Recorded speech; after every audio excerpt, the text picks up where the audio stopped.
Sad Podcast. Thank you to all the podkids who went to our little live pod. It was so fun. It was so nice seeing you guys.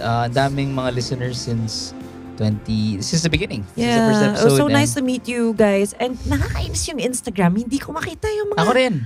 tagged photos sa Instagram stories. Yeah. Sobrang weird. So all the podkids who went, again, apologies about the not being able to repost stuff. I don't know. Or not being able to reply to your posts. Yeah. Kasi hindi ko makita. If you can, maybe you guys can Tag us, post it on please. bit.ly hindi ko nga nakita yung pagtag. try na ulit. bit.ly Baka hindi nila tayo /podkids tinatag. after party.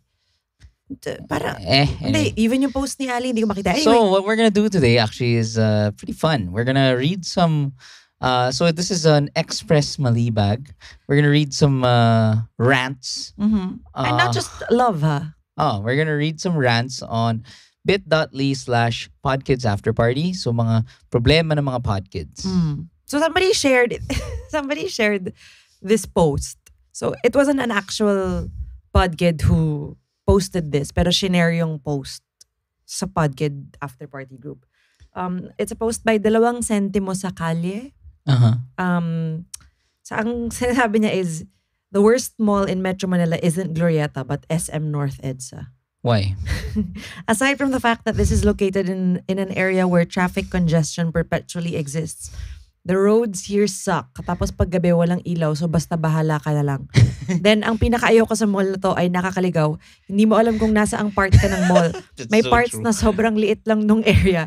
Tapos hindi pala connected sa pinaka-main part ng mall ang napasukan mo. Hindi nga ako sigurado kung napuntahan ko na ang main part ng mall.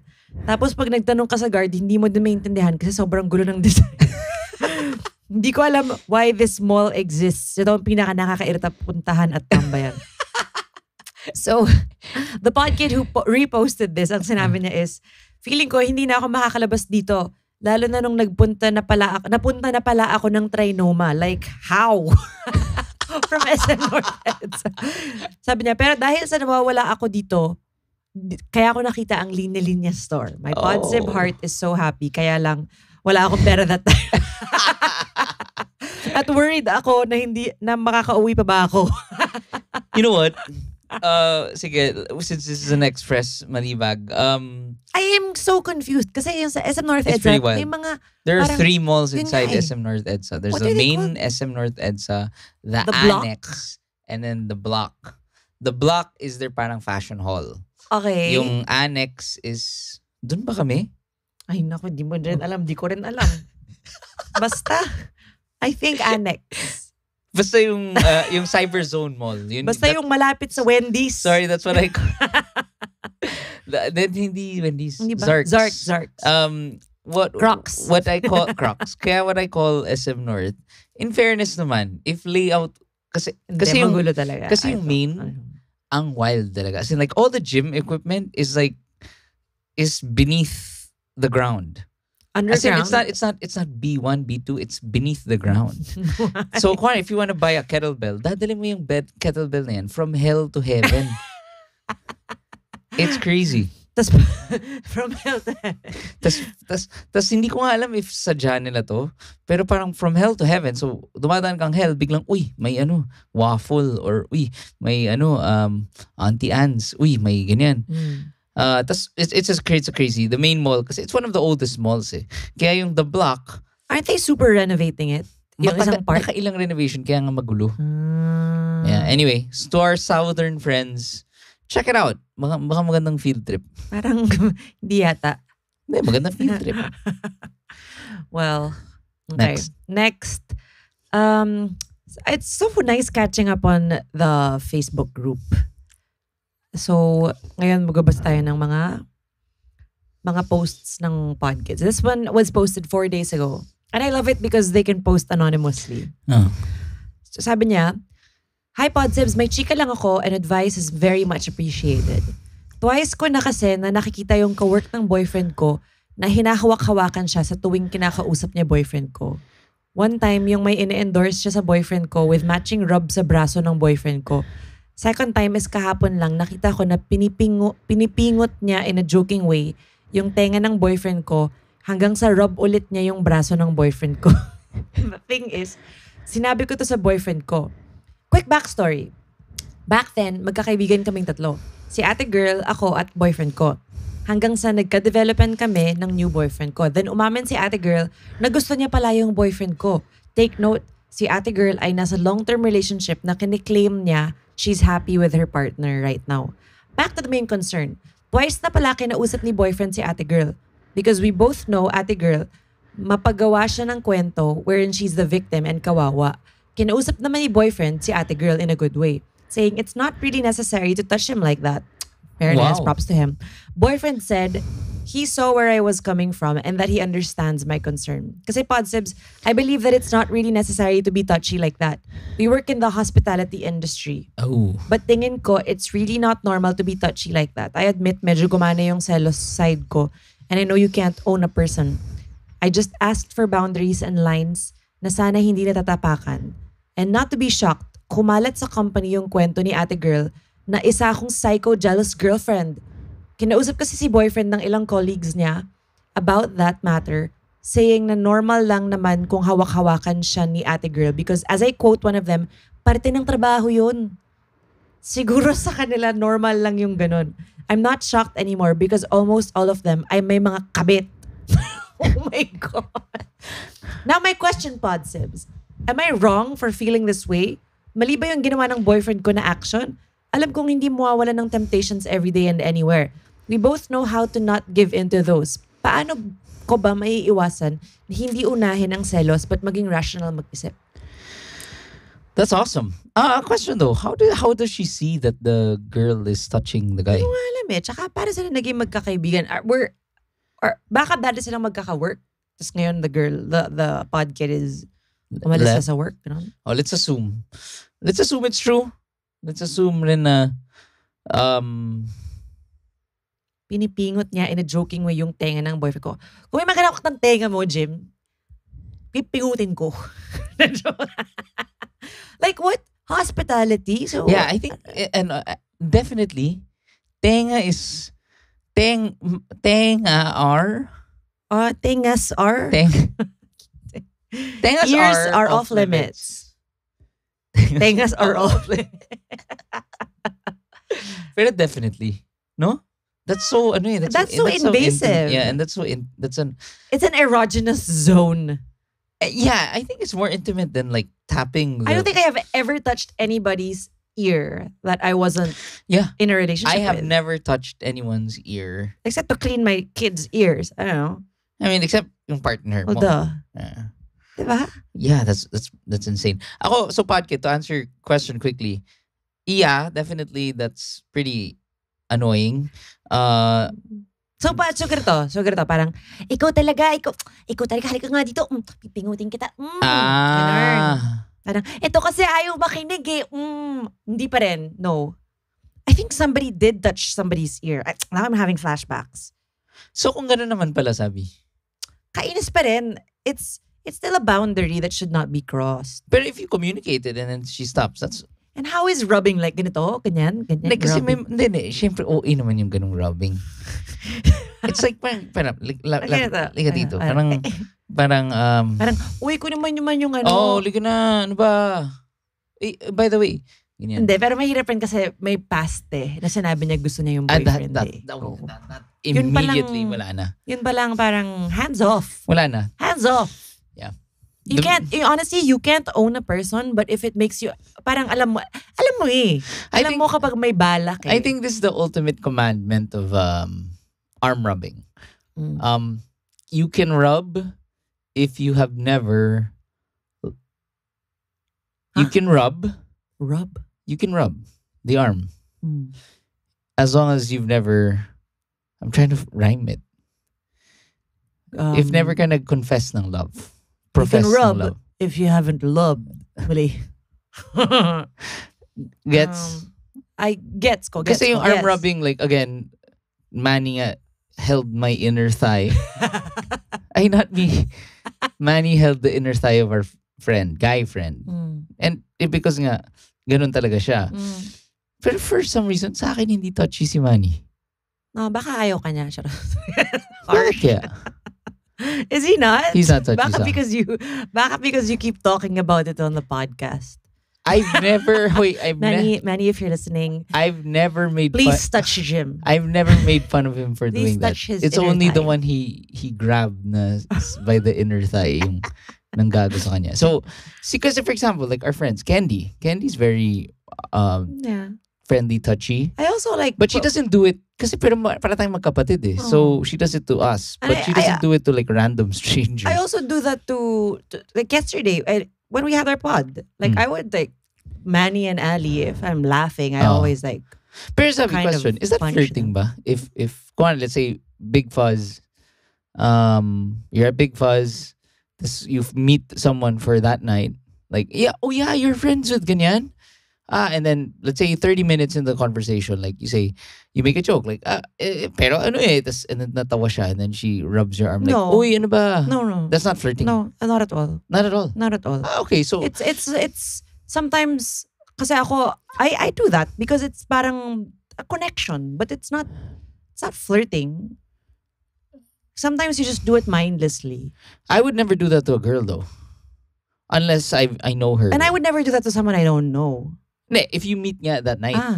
Kaya ako Okay. tinatanong na, is that a move? If you meet, sino na-meet mo? Hindi At ako, hinawakan ka? kunwari, let's say yun nga, may na-meet kayo, like, oh my God, you're friends with ganyan, and then you talk for an hour. That's and I'm not saying it's bad. Let's say the two single people are, and then let's say the girl or the guy, kasi parang for I guys, think it depends. I think it's never black or white. I think it's never black or white. so we can't Depends make a on- commandment. No, we can't. Okay. It really depends. Pero in the case of si Podkid, definitely, Definitely hindi talaga. because Tsaka, umamin. props to your boyfriend for talking to her, and buwisit yung mga co-workers na may mga kabit. Alam mo ng kebs sa opinion nila, di ba? Yeah. Ako, quick advice before we move on. Hanap ka na. Wait lang. Ako, before, Go. my one last thing is, sinabi mo na, kinall out na ng boyfriend mo, and then, okay na. You can be judged, you can be called a psycho girlfriend, who cares? If your boyfriend understands you, and you trust your boyfriend, okay na yun. Done na. He called out the girl, kung alam na niya na, iiwas na lang siya. Yan lang. Agree. Iiwas na lang siya. Pag tinry siyang hawakan, physically like remove yourself. And yun na yun, Agree. that's all you can do. And if anyone calls you a psycho, jealous girlfriend, that's their opinion. Anyone can call you whatever. Yeah. That's not the truth. Agree. 100%. Bahala na sila. Basta kayo happy kayo. Okay? Yeah. And ako last, before that, the last thing you want is, turning your boyfriend against you. Kasi most of the pod kids who deal with this shit, usually talaga the boyfriend's wali, diba? So, and then, then the boyfriend will end up lying, and he maybe, wala talaga siyang tinatago, pero he'll lie para lang hindi, parang ang thinking is, ayokong mag-away kami. Mhm. Right? So, make your boyfriend, like if your boyfriend is being rubbed, right? Jeez. If your boyfriend's being rubbed, rub him towards you. Rub-a-dub-dub. Two bitches in a tub. Commercial break pala. I would like to shout out and acknowledge from the live pod si Purdue. Thank you, Purdue. Why? Si Miss Trisha Sanchez. Why? Yes, our OG Purdue. Thank you talaga. Why? Ginos tayo. Ginost tayo. Hindi sumipot. Oh. Nag-big fuzz. In Totoo? fair, nag-big fuzz. Okay na. Wasak! Wasak! Miss you, Trisha. Yeah. Miss Sanchez. Okay. Hmm. Saan na tayo? Ito to. Okay. Interesting post by Anonymous Podkid. Hello. Is it strange or normal na you only have surface level conversations with your boyfriend? Like if magkakwento ako, walang response. Then next days, mag-wonder ako, bakit di siya nagre-react? Ang sasabihin niya, wala naman ako mamabenefit sa kwento mo, kaya wala akong re-react. Oh, no. Yung mga ikakwento ko is what happened sa akin within the day. Oh, wow. Kasama Kala na ko rin naman parang- frustrations. Ito yung issue kay Sabrina Carpenter. Kala ko ganun. Yung mga kwento ko is what happened sa akin within the day, kasama na rin frustrations, bakit ako happy or bakit ako nainis. I feel like hindi siya interested to really get to know me on a deeper level. I communicated this with him. Ang sabi niya, okay, maging reactive ako next time kasi yun ang tama. Uy, I baka feel naman na- inaano mo yung tone. Okay, fine. Sabi niya, okay, maging reactive ako Hindi, next time baka kasi naman yun ang tama. Baka naman it's... I feel na hindi genuine or nag-compromise lang to satisfy me. Yun. Medyo hurtful yung wala naman ako mabe-benefit sa kwento Well, what if what if it's, kasi wala, hindi, okay. Parang you can't, it's not tone. Parang ba't kailangan mag-benefit sa'yo? Oo nga. So, to Podkid, yun yung sabihin mo. Parang, wala ka bang pake sa akin? Oo nga eh. Ano to, lecture? Kailangan ba lahat ng pag-usapan natin, you benefit from it? Ay parang ano to, I mean, hindi naman transactional tong relationship na to. It's a commitment. Gago ka pala eh. Hey! Nice. Kainis. Yeah. I can't take it. This is fun. Anong klaseng ano yun? Kainis. So, pwede ba i-call out mo siya ha? To the Podkid who posted that, can you please update us kung kayo pa? Ganong katagal na kayo? Give us more details. Alam mo, kung sinabi niya, parang, I feel na hindi genuine or nag-compromise lang to satisfy me. Parang, well, I mean, compromising is fine, right? Kasi, if hindi talaga siya reactive person, at least nag-compromise baka naman that's siya. the difference. Baka naman the guy is a bad communicator. Baka that's what he meant. Na parang, ganito ko, pangit ako mag-react eh. Like, pero parang, gusto mo magka-boyfriend na ganun? Hindi. Parang, okay. Pero sabi, there are people naman talaga like that. Ayun nga, pero gusto mo ba ng boyfriend na ganun? Kasi baka ayaw niya. Because it's bothering you. So some people actually really do like those people. Ano tayo? Role play tayo. I'll be the girl. Okay. You be the guy. Like, ano kayang nangyayari dito? I'll be guy like, okay. Guy like realistic or? Okay, based on the story. Okay. Hey babe, grabe talaga kanina, sabi ni Cheryl, sabi niya, yung deadline, 12 noon. Tapos syempre, nangarag ako kasi, ano gagawin ko? 11:30 na, sabihin mo sa akin, kailangan ko na ipasa yung papel. Ano gagawin ko? Babe. Oh. Diba? Gets mo? Yeah. Hassle nga yun. Hindi. At least ikaw nga, may empathy ka pa eh. Diba? Paano kung, if you don't know. Kasi diba, parang, okay. I thought, kasi sorry, I would like to, sometimes I'm a bitch. Sometimes I'm a bitch. Sometimes you are. Like, Jim has this face when it's like, parang, okay. Tapos parang ako, ang problema mo. Tapos siya, ina-acid ako eh. Tapos ako, okay. Kasi when Burp fest. When ano naman, like, that happens. But again, True. That happens. And sometimes, I say to Sab, like, wait, by the way, alam mo ba, did you know that, apparently oats are bad? No, you know what could help, Podkid, anonymous Podkid? What could help is, parang setting it up first. Uy, pwede ba ako kwento? Pwede ba ako magkwento ng nangyari ka sa akin kanina? Ganun ba? I mean, kasi tayo... Hindi, ganun tayo eh. But because we're married na eh. Yeah. We have married and we have 2 kids. We've never had to do that before. We never had to do that before. Pero it'll help. It'll help. Like, it'll help. Hey, I need your advice. Parang, pagpasok mo ng kotse, agad-agad dump ka, diba? Parang medyo nakakaano parang, ano na naman tong drama sa office? Parang, ano akong pakiram sa office mates mo? Pwede gano'n. Or pwede sabihin ni girl is, okay, pwede magkakupal, pero magkukwento ako. Sumagot ka, ha? Okay. Sige, ganito. Tapos gusto mo ganito yung boyfriend niya. Parang, tama. Tama. Oo. Oo nga naman, oo nga. Oo. Okay. Ayun lang. Okay. Last? I'll try to look for something. Do you want to announce anything?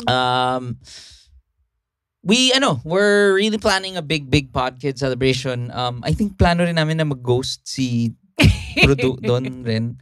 Kaya gusto namin mag-organize doon para gumawa tayo ng hashtag #ProduGhost. Magkano tayo big fuzz para sumipot siya. Joke. Uy, ako na-miss ko siya lagi. Yeah, hindi kami nakikita sa Big Fuzz. We're teasing you. We just missed you. Anyway, thank you again to all the Podkids. Maganda tong expressing. Ito na yung announcement, sabi. We can pala. Kasi we have a bunch of pods coming. Yeah, from our live pod. So from nung live pod, we did almost 3 hours of talking, 4 cups of coffee. Grabe. We were over-caffeinated, nahilo kami. We had to recover. Ginost ko na naman yung Takbonatics. But the ending is, we have new episodes coming out. In those 3 hours, may mga select parts doon na i-share namin via the pod. So, abangan, tag us, and hey, you wanna say something? Say bye to the pod kids? Okay, Vito's here. So, say bye, pod kids. Bye, podcast. Okay. Bye. Bye.